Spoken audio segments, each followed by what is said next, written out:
আজকে নতুন একটা রেসিপি নিয়ে আইলাম, আখনি বানাইমু। ও ধোকা গার্লিক বিরান করলিছি, গার্লিক বিরান করিলাম।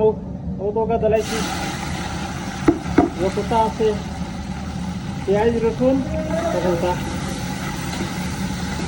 ওই ধোকা টমাটো টমাটো লাগাইয়া একটা আখনি হইব।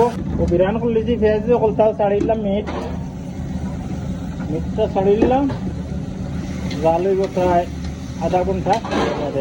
চাইছিল দেখো আমার মিটটা জাল হয়ে গেছে, এমন আমি স্পাইস দিলাইরাম।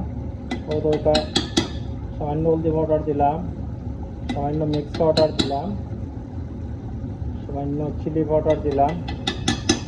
তা পরিমাণ মতো বুঝিয়া দিবা। ও দিলাম সামান্য জিরা পাউডার, ও দিলাম ধনিয়া পাউডার একটু বাড়াইয়া সামান্য, সামান্য টমেটো পেস্ট,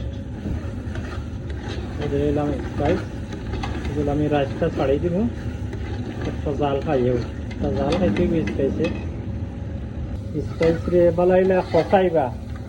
মিট রান্ধুকা, চিকেন রান্ধুকা, মাছ রান্ধুকা, স্পাইস যদি ঠিক মতো ইলাইও করেন না, কষাইন না বালাইলা জাল দিয়া টানাই গেছো, তে স্পাইসের গন্ধ থাকবো, স্বাদ হইতো না।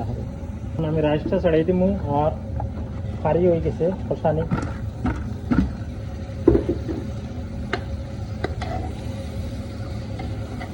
কালার মাই সেইব ইনশাল্লাহ, দেখতে পাবো। আমি পানি দিলাইছি, একটা আখনি বানাই, আর আখনি দেশ যে কয় না আখনি, ও আখনি।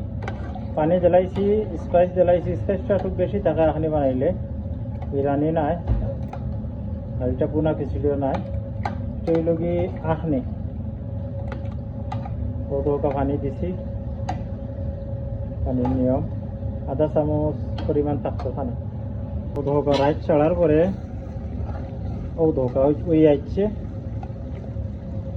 আলহামদুলিল্লাহ। আমি ওকে হারাই দিব ওভেনের ভিতরে। কত সময়, একটু সময় ওভেনও থাকবো, তাতে বাকরমু 10 মিনিট ওভেনও রাখবো। এটা ওভেন থেকে বাকর লেছি, ওই ধোকা আলহামদুলিল্লাহ সুন্দর হয়েছে, ভালো হয়েছে। এটা আখনি ধোকা আমি লইলাম একটা প্লেটের মাঝে।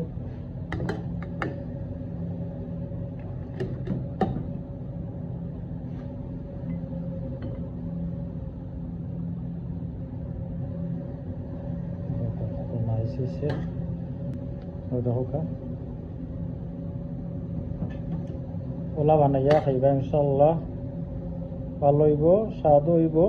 ওই দেখো